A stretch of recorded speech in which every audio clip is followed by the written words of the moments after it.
Hello guys, what's going on? Welcome back to my videos, and today for you guys the best bloodline tier list in Shindo Life. Now in this video, I'm going to be introducing all the new bloodlines, Ryuji, Kenichi, Minakaze, and Shindai Ren. So if you guys enjoyed this video, remember that like button to click up more, and let's get right into the video, guys. Also remember to hit that like button, guys.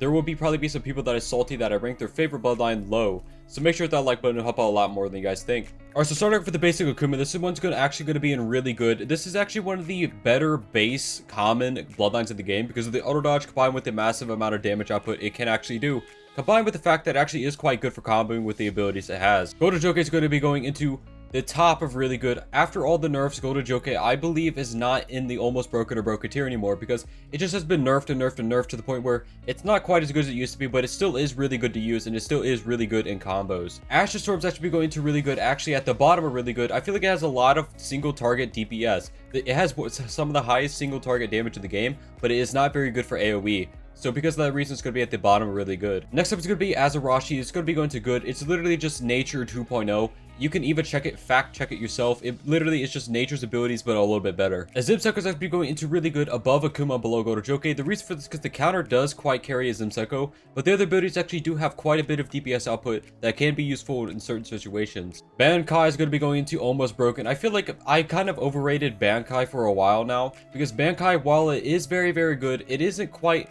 broken. I feel like because of the nerfs, Bankai isn't quite as broken as some people may believe it to be, because it does have high damage output, it does have a good stun, it does have a good auto dodge, but all these abilities together, it just makes it overall a good bloodline. I'm gonna be putting it into broken. It's just broken. Like, come on, man. It super high DPS. It just good. Black Shock's gonna be going to meh. Pretty much the Z-Spec is the only good thing about Black Shock, and because of that, it's gonna be going to meh, because it is mode carried. Blood's gonna be going to the bottom of broken. The blood combos are actually insane. I know I never posted blood combos, but there are actually some blood combos that are possible, which are absolutely busted and insane, which make blood an insane elemental KG, because you can't equip it into your element slots. Bolt's actually going to the bottom of good. Bolt actually does have quite a lot of damage output. I didn't know this until I started using it in Shindo Storm with the Zimseko, but Bolt actually has quite high DPS output and actually has quite high stun. So even though the stuns of Bolt are actually low, it actually adds up to be a lot because it does hit multiple times. Boramaki is going to go into broken below Bankai Akuma. The reason for this is because Boramaki does have overall a really good high damage kit, and it does have a lot of CC potential. Bubble's going to be going to almost broken. The first ability was nerfed back to the hand signs. They were re-added, but Bubble is still very, very annoying to face, and it still is very, very good. Clay's going to be going to the bottom of really good. It does have iframes. That's pretty much the only good thing about Clay. Cobra, it's going to be going to the bottom of good. I'm going to move it up because people were kind of mad I put it in meh, but I still think it is one of the worst bloodlines in the game. And if you roll any other rare bloodline besides Cobra, you will be fine. But Cobra, you're not fine. It is bad. Next up is going to be Crystal. Crystal's actually going into the top of meh. It pretty much has one ability that carries it, and there's no real reason to ever use this over other abilities in your combo, because there's so many elemental bloodlines in the game now, you could pretty much replace every ability with Crystal with something else. Danga's going to be going to really good, probably at the bottom. It does have really high range, but that's about it. The DPS output is subpar at best, because of the cooldowns, they were increased. Now Diva Rengoku's actually going to broken. I'm going to put in Diva Rengoku at the top of broken. The iframes of Diva Ren are absolutely busted. The AoE is absolutely busted. Diva Ren overall, the only bad ability of Diva Ren is the second ability. And that is a lot to say for a lot of the bloodlines of the game, because the abilities of Diva Ren are so good, even with the first ability having hand signs added. Ryuji is actually going to the top of almost broken. It is very good for combos, and it does a decent amount of damage. Emerald's actually going into the, I'll put it in really good. I'm going to putting it probably a below Akuma, above Ashes Storm. It is really good as a secondary bloodline, but it doesn't quite have enough like carry potential to be considered a main bloodline. Explosion is going to be going to bad. It was nerfed recently. It used to have no hand size whatsoever. It was nerfed, and some of the block breaks were changed, some of the hand size were changed, and because of that, I'm going to be putting it at bad. Forged Rengoku is going into broken. I'm going to be putting it above Bankai, below Diva Ren. The reason for this is because Forged Rengoku is super spammy, and overall is really good because of the amount of spam potential it actually has. Frostfire is actually going to the bottom of meh. It actually was buffed recently, so you can use the other two abilities without having the first one being used, but it still isn't quite good enough to be considered a bloodline you would use over pretty much any other thing in the game. Ghost Karashi is actually going to below Diva Rengoku and above Forged Ren. Ghost Karashi is one of the most underrated bloodlines. Still, I do not see this bloodline enough. Ghost Karashi is so good. I would put it at the top of broken, but the thing that kind of holds Ghost Karashi back is that the third ability, you can use instant moves during it. I didn't know this before, but you can use instant moves during the third ability, which ranks it a little bit lower than Diva Ren. Giovanni Shizen actually going into really good. I'm putting it below Akuma, above Emerald. It does have very high damage output, but the abilities are subpar, and because of that, it's pretty much just a damage carried bloodline. Gold Sands we go into the top of Meh. Overall, Gold Sands rework kit is okay at best.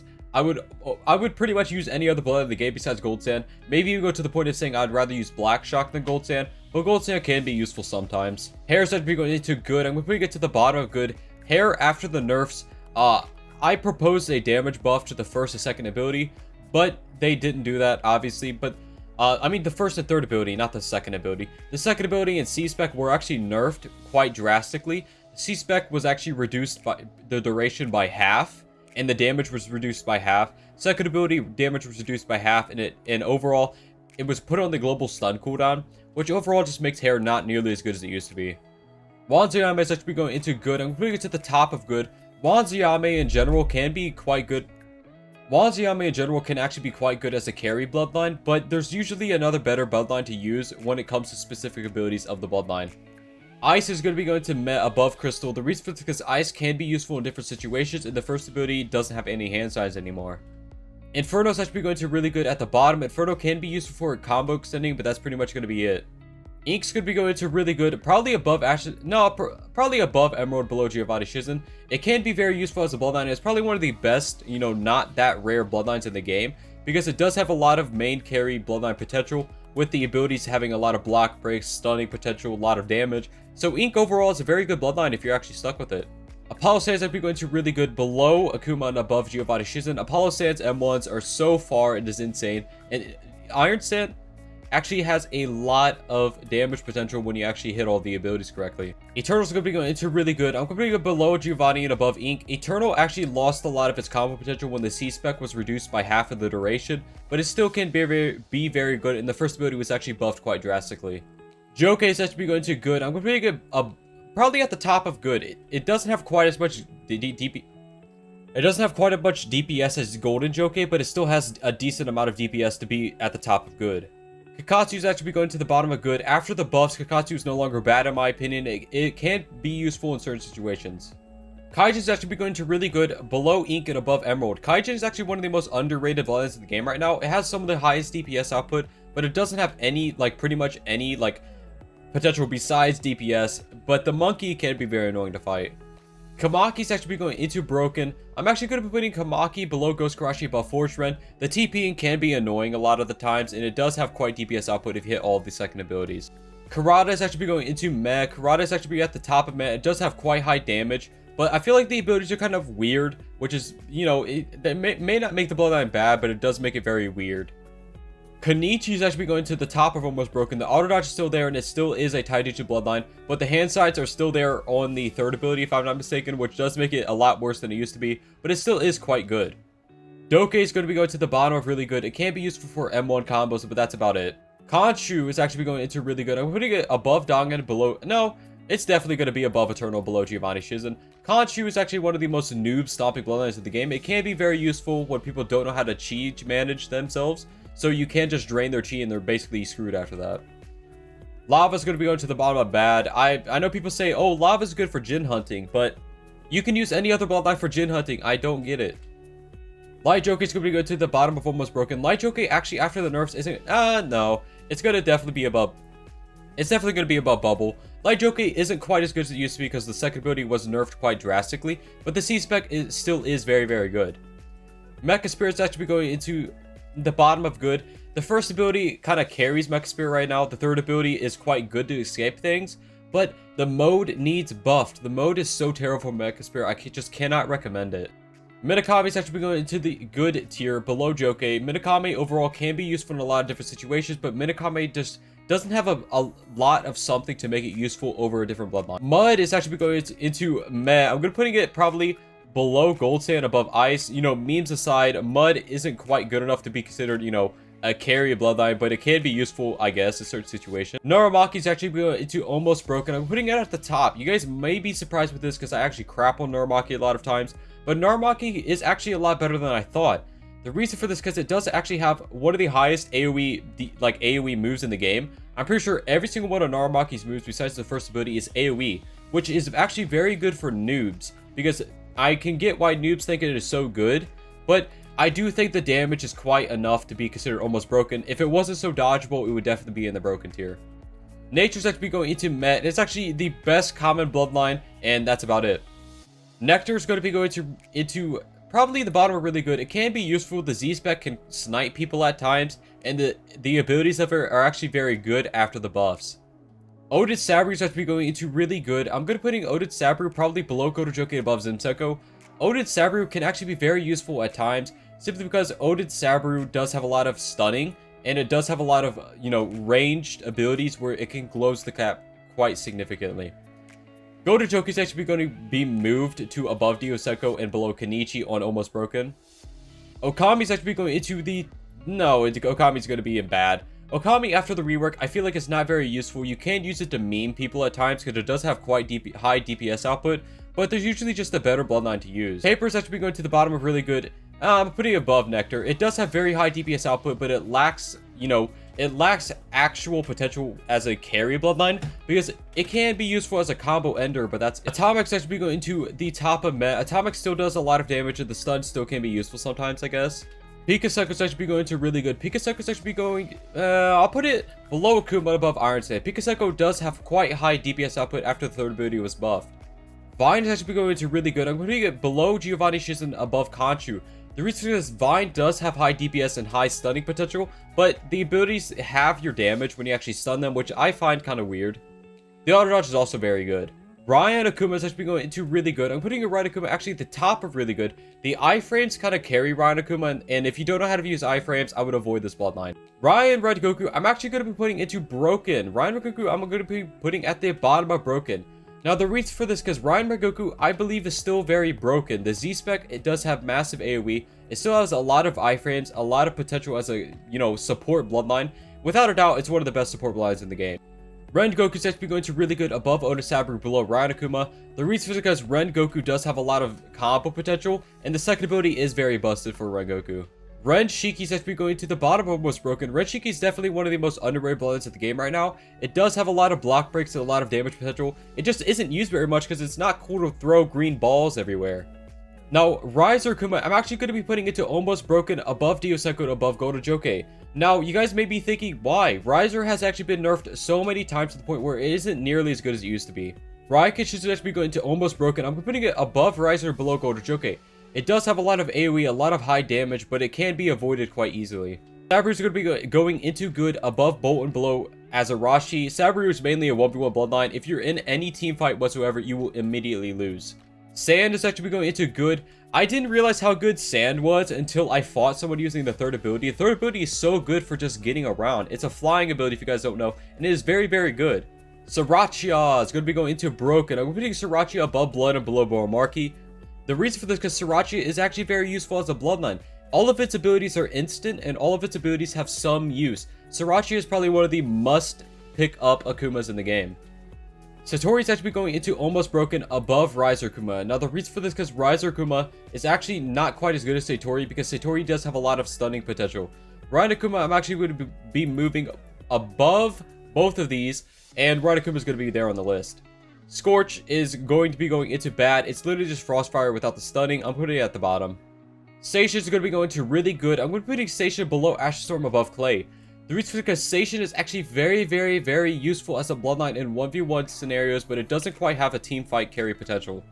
Sengoku is going to be going into Almost Broken at the very bottom. Sengoku's stun is still very good for combos, and that alone it makes it Almost Broken. Senko is actually going into Almost Broken above Ryan Akuma. Now, you guys may be thinking, why? Senko is busted. Senko is so good. Senko is better than Diosenko.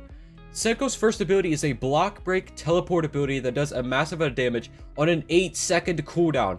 It takes almost no chi to. Third ability, the exact same as Diosenko's third ability, it just isn't as quite as long of range. Now, the second ability of Senko is actually quite literally almost the exact same as Diosenko's first ability, not second ability. And their Z-Spec, it's a Z-Spec by the way, so you can't equip it into your elemental abilities. And the Z-Spec and C-Spec of Diosenko are the exact same. Senko is just so good. Shadow's going to be going to the top of meh. It can be very useful combos, but that's about it. Shindai Akuma is actually going to the top of really good. After all the nerfs, Shindai is not nearly as good as it used to be. And I'm pretty much just going to leave it at that. Shindai is just not good as it used to be. Shiver Akuma is actually going to almost broken. It's actually be at the top of the Akumas besides Bankai and Sriracha. Now the reason is because Shiver is very, very annoying to fight. It can avoid a lot of different scenarios, and Shiver Akuma overall is very good for just avoiding fights. Now Shizen is pretty much just Raikou Shizen, but a lot less damage, and the second ability isn't on the global cooldown. Now Shizen is actually going to be put in really good. Probably, actually, I'm going to be putting it above Iron Sand and below Pika. Now the reason for this, because Shizen still does a lot of damage, even if it isn't as much as Raikou Shizen. Now Smoke is actually putting into really good above Eternal and below Kanchu. Now the reason is because Smoke is a support bloodline, so you have to rate it as a support bloodline. It does have a very, very good travel ability. It does have a very good stun, and it has really good iframes as well. Sound is actually going to the probably in good, below Azarashi, above Sabru. It does have high DPS output, but that's it. Steam's going to be going to bad. Steam is actually the worst common bloodline in the game. Storm's going to be putting into good, above Sound, and below Azarashi. Storm is very, very good for team fights, but it isn't quite as good as the other bloodlines in a lot of different scenarios. Tengoku's actually going into probably almost broken. I'm putting it below Gotojoke, above Raikou Shizen. Tengoku is so good. It is so underrated. It is unreal. Tsunami is going to be put in really good. Now I'm actually going to be putting it above Dangan. No, I'm putting it below Station, above Clay. Tsunami after the nerfs isn't quite as good as it used to be, but it still is very annoying to fight. It still does quite a bit of damage. Typhoon is actually going to be put in really good right below Tsunami. It's literally just Tsunami 0.5. Variety Mud's actually going to really good. Unfortunately, below Doke. Variety Mud has been nerfed. It is very unfortunate. Third ability had hand signs added. Third ability doesn't hit sometimes. Second ability, the Ragdoll doesn't hit sometimes. And everything has pretty much been nerfed about Variety Mud, and it is very sad, but it's at the bottom really good now. Xenodoke is actually going into broken. I'm going to be putting it above Blood and below Sriracha. Now the reason is because Xenodoke has massive damage output, massive combo potential. Glacier's actually going to the top of Met. It is good for team fights. That's it. Ryuji Kenichi is actually going into broken. Below Kamaki and above Forge Ren. Ryuji Kenichi with the low HP mode ability basically makes it so you go from 0 HP to full, so you have 2 lives. It's literally just the reanimation jutsu, but a lot better, and it barely takes any stamina for any of the abilities, and it does have quite high combo potential. Minakaze, as you guys know, it's broken. Minakaze is going to be going below Ghost Karashi and above Kamaki. Minakaze's damage output is insane, and it does have quite a bit of damage. Now, Shindai Ren's actually be going into broken below Ryuji Kenichi and above Forge Ren. Shindai Ren's clones actually do 150k damage if you guys did not know that out of mode. Shindai Ren's clones are insane. The second ability is actually really good, a lot better than I thought it was going to be, I'm not going to lie. I'm usually just a strict person when it comes to the meteor abilities. I do not think they're very good, but this one is insane. First ability, I mean, the second, dude, I can't with the ability that doesn't work. I meant the meteor ability as the first one. The second one doesn't hit sometimes. If they fixed it, Shindai Ren would be so busted. The second ability just doesn't hit sometimes. The C spec is also extremely good. The throwables are busted, and the weapon spec is also busted. Shindai Ren is just so good, and it is very sad that, you know, the second ability doesn't work sometimes. Anyways, guys, that's actually it for this video. If you guys enjoyed this video, remember to like, click on more. I'll see you next one, guys. Bye-bye.